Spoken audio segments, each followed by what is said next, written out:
नमस्कार, आप सभी का एक बार फिर से स्वागत है हमारे चैनल में और हमारे चैनल को सब्सक्राइब करना ना भूलें। आज सुनेंगे क्या वाकई में हम जान सकते हैं कि हमारे पिछले जन्म में हमारा जन्म कैसे और कहां हुआ था। क्या हम ये जान सकते हैं कि हमने पिछले जन्म में कौन कौन से कर्म किए थे? क्या हमारे कर्म अच्छे थे या बुरे? ये सवाल जितना दिलचस्प लगता है उतना ही गहरा और रहस्यमयी भी है। इसका जवाब है हाँ, हम ये जान सकते हैं। हिंदू धर्म के पवित्र ग्रंथों और पुराणों में इस बात का स्पष्ट उल्लेख है कि हम अपने पिछले जन्म के कर्मों को समझ सकते हैं और ये भी जान सकते हैं कि हमारा जन्म कहाँ और कैसे हुआ था। आज की इस विशेष चर्चा में हम इस गूढ़ विषय को विस्तार से समझेंगे और उन तरीकों को जानेंगे जिनसे हम अपने पिछले जन्म के रहस्यों को उजागर कर सकते हैं। आज हम हिंदू धर्म के ग्रंथों जैसे वेद, उपनिषद, भगवद गीता और पुराणों में वर्णित पुनर्जन्म और कर्म सिद्धांत की बात करेंगे।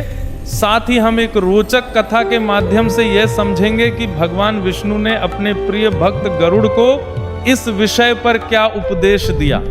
हिंदू धर्म में पुनर्जन्म और कर्म का सिद्धांत। हिंदू धर्म में पुनर्जन्म और कर्म का सिद्धांत आत्मा की अमरता और उसके निरंतर जन्म मरण के चक्र पर आधारित है। यह विश्वास है कि आत्मा एक शरीर को छोड़कर दूसरे शरीर में प्रवेश करती है और यह प्रक्रिया उसके कर्मों के आधार पर तय होती है। हमारे वेद, उपनिषद, भगवद गीता और पुराण इस सिद्धांत को विस्तार से समझाते हैं। वेद और उपनिषद, वेद यजुर्वेद, बृहदारण्यक उपनिषद और छांदोग्य उपनिषद में आत्मा की अमरता और कर्मों के फल का उल्लेख है। इनमें बताया गया है कि आत्मा अपने पिछले कर्मों के आधार पर नया जन्म लेती है। अच्छे कर्म स्वर्ग या उत्तम योनि की ओर ले जाते हैं, जबकि बुरे कर्म नरक या निम्न योनियों की ओर।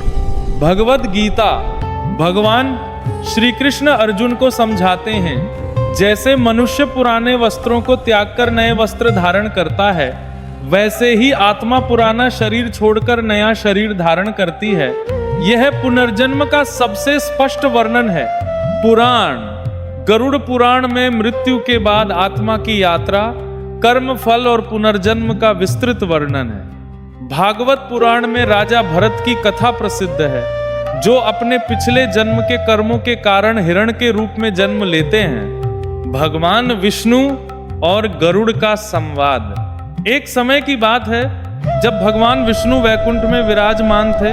गरुड़ ने बड़े ही विनम्र भाव से भगवान से प्रश्न किया, हे प्रभु, क्या कोई मनुष्य यह जान सकता है कि उसने अपने पिछले जन्म में कौन कौन से कर्म किए थे? भगवान विष्णु मुस्कुराए और बोले, हे गरुड़, मैं तुम्हें आज इस रहस्य को समझाऊंगा, लेकिन पहले एक कथा सुनो। प्राचीन काल में एक राजा थे जिनका नाम था अमरसेन। वे बड़े धर्मी और पराक्रमी थे। एक दिन राजा के मन में विचार आया, मैंने ऐसा क्या किया कि मुझे यह राजसी जीवन मिला। राजा ने अपने दरबार के विद्वानों और ज्योतिषियों को बुलाया। विद्वानों ने कहा कि शास्त्रों में पिछले जन्म को जानने के कई तरीके बताए गए हैं। ज्योतिष शास्त्र, जन्म कुंडली में ग्रहों की स्थिति, विशेष रूप से राहु, केतु और नवम भाव पिछले जन्म के कर्मों का संकेत दे सकती है। गहन ध्यान और योग साधना, अपनी आत्मा की गहराइयों में उतरकर पिछले जन्म की स्मृतियों को जागृत करना। सिद्ध गुरु की कृपा, जो अपनी आध्यात्मिक शक्ति से पिछले जन्म के दर्शन करा सकें। एक प्रख्यात ज्योतिषी ने राजा की कुंडली का अध्ययन कर बताया, महाराज, पिछले जन्म में आप एक साधारण व्यापारी थे। आपने बहुत दान पुण्य किया, लेकिन आपने अपने व्यापार में एक बार अनजाने में धोखा दिया था।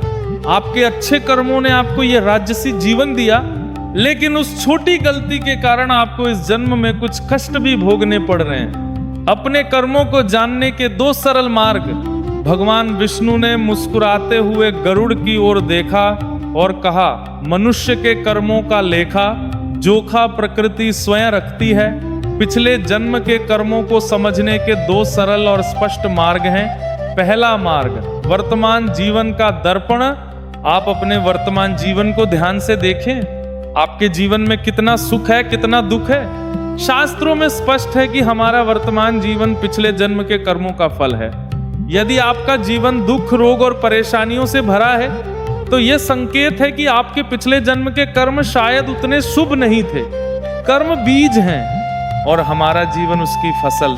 यदि आप आज कष्ट भोग रहे हैं तो ये पिछले जन्म का परिणाम हो सकता है। दूसरा मार्ग, वर्तमान कर्मों का विश्लेषण। दूसरा मार्ग, वर्तमान कर्मों का विश्लेषण।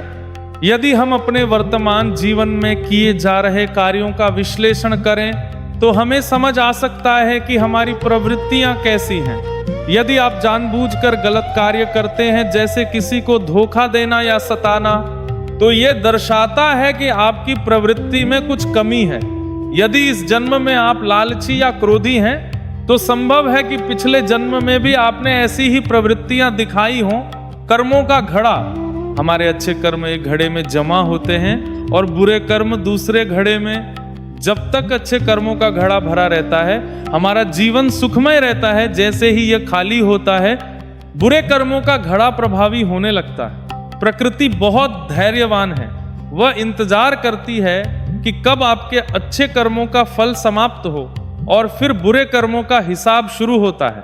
प्रकृति कभी भेदभाव नहीं करती, वो केवल आपके कर्मों का हिसाब रखती है। यह समझना महत्वपूर्ण है कि कर्मों का नियम हमें निराश करने के लिए नहीं बल्कि प्रेरित करने के लिए है। यदि आप आज अच्छे कार्य करते हैं तो आपका अगला जन्म सुखमय होगा। अंत में भगवान विष्णु ने गरुड़ से कहा, हे गरुड़, कर्म ही मनुष्य का सच्चा साथी है। यह न कभी धोखा देता है न कभी छोड़ता है।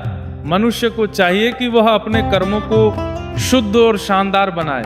हमारा जीवन एक यात्रा है जिसमें हर कर्म एक कदम है।